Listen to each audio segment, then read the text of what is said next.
मैं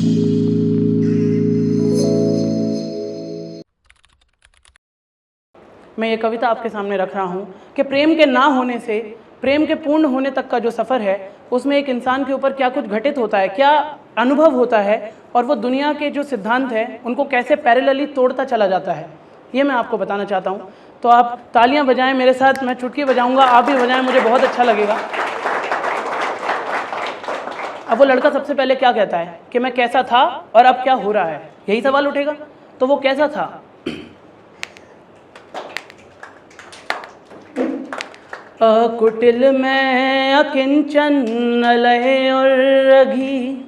अभी अनुप्रास अलंकार से शुरू करते हैं कि अकुटिल में अकिंचन लय और रघी, अगति में अभागा अकेला था मैं, हाँ अंधेरों में अंधा अकुल अगुणी, जग से ठुकराया था धिक्कारा था मैं, मुझको तुम क्या मिली मानो सब मिल गया, मुझको तुम क्या मिली मानो सब मिल गया, बेकरारी गई इस्तिरारी गई।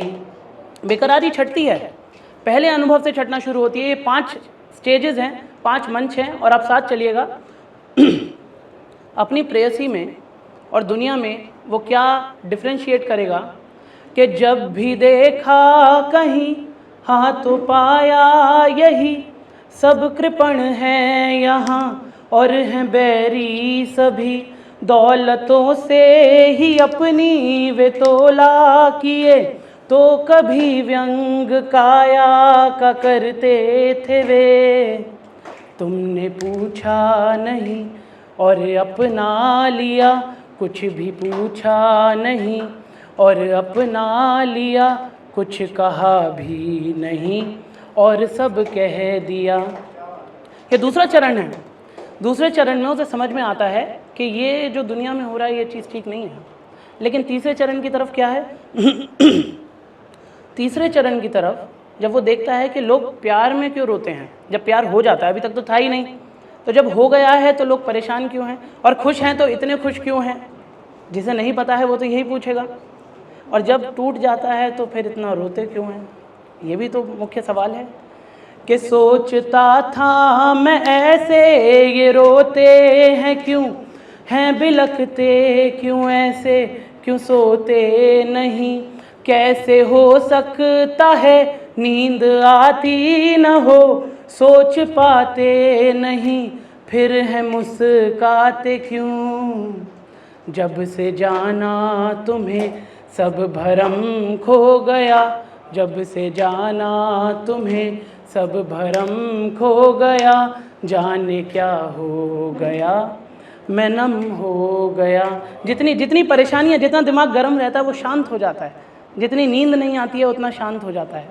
और चौथा चरण क्या है? हम बिल्कुल अंतिम पड़ाव पर आ रहे हैं। आपकी तालियों में मुझे कमी महसूस हो रही है, साथ आप गा नहीं रहे हैं या साथ आपको मेरी बात नहीं पहुंच पा रही है। हो सकता है मेरे कहने पर आपको सिर्फ थ्योरी लग रही हो, लेकिन जिसके दिल पे बीत रही है ना तो वो ताली बजा पाएगा ना वो हंस पाएगा, वो रो भी देगा। तो चौथे चरण में आपने नोटिस किया होगा कि दुनिया आपको गाली बहुत देती है। आप कुछ भी करें, आपको गाली जो देने वाले हैं, आपको जो जज करने वाले हैं, आप उनसे एक सवाल पूछना चाहते हैं कि भाई तुम मेरी सिचुएशन तो जानते ही नहीं हो, फिर गाली क्यों दे रहे हो? जब तुम्हें पता ही नहीं मैं किसके थ्रू गुजर रहा हूँ, फिर क्यों मुझे जज करते हो? लेकिन आपको इस सब की कथा में याद दिलाऊं, आप यहाँ से लेकर जाइएगा कि जिस लोमड़ी ने अंगूर खाए नहीं वो खट्टा ही बताएगा, कि जिसे पता ही नहीं प्यार क्या होता है। तो जो पहले प्यार को गाली दिया करते थे उनसे उन्हें नफरत होती थी, अब वो दया कर रहा है। कैसे कर रहा है? कि स्यात दैहिक ही बतलाते जो प्रेम को, हैं वधिक वे अनैके वे पालक भी हैं, जिसने जाना नहीं प्रेम क्या वस्तु है, सर्व पापों के जग में प्रसारक भी हैं। तो हल क्या है? कि काश तुम सा ही साथी सभी को मिले, भंग तंद्रा भी हो आँख सबकी खुले। ये तंद्रा टूटनी चाहिए, बेहोशी टूटनी चाहिए। और अंतिम चरण में जब वो समझता है कि अब मुझे कुछ मिल गया है जो पहले नहीं था, तो उसे जॉन डन याद आते हैं। अंग्रेज़ी के रोमांटिक पोएट हैं जॉन डन, आप कविता पढ़िएगा। जॉन डन ने अपनी कविता वैलेडिक्शन फॉरबिडिंग मॉर्निंग में लिखा है कि बाकी सबका प्रेम छिछला है, फीका है, लेकिन तुम प्रिय, तुम और तुम्हारा प्रेम इस ब्रह्मांड और चंद्रमा से ऊपर है, सब लूनर ही नहीं है। कि पहले तो बेतहाशा ही परेशान था मैं, ढूंढता था तुम्हें, अकुलाता था मैं, देख कर इन सितारों को सोचा किया, चंद्रमा से भी ऊंचा क्या कुछ था कभी, पात्रता थी नहीं फिर भी तुमने चुना, पात्रता थी नहीं फिर भी तुमने चुना, इससे ऊंचा कभी चंद्रमा था नहीं। अब वो चंद्रमा के ऊपर चली गई है बात। तो मैं आखिरी शेर पढ़ता हूँ और अपनी बात ख़त्म करता हूँ, और अनुभव को आप यहाँ से लेकर जाएं कि जाना तुम्हें जाना तो जाना इश्क क्या। बहुत धन्यवाद। कि जाना तुम्हें जानने के बाद, मैं एक्सपीरियंस पर जोर दे रहा हूँ हर लाइन में, कि जाना तुम्हें जाना तो जाना इश्क क्या, ज़िंदगी की दौड़ में ठहर जाना क्या। जाना तुम्हें जाना तो जाना इश्क क्या, ज़िंदगी की दौड़ में ठहर जाना क्या। और इश्क इबादत है, ये दो अलग बातें नहीं हैं।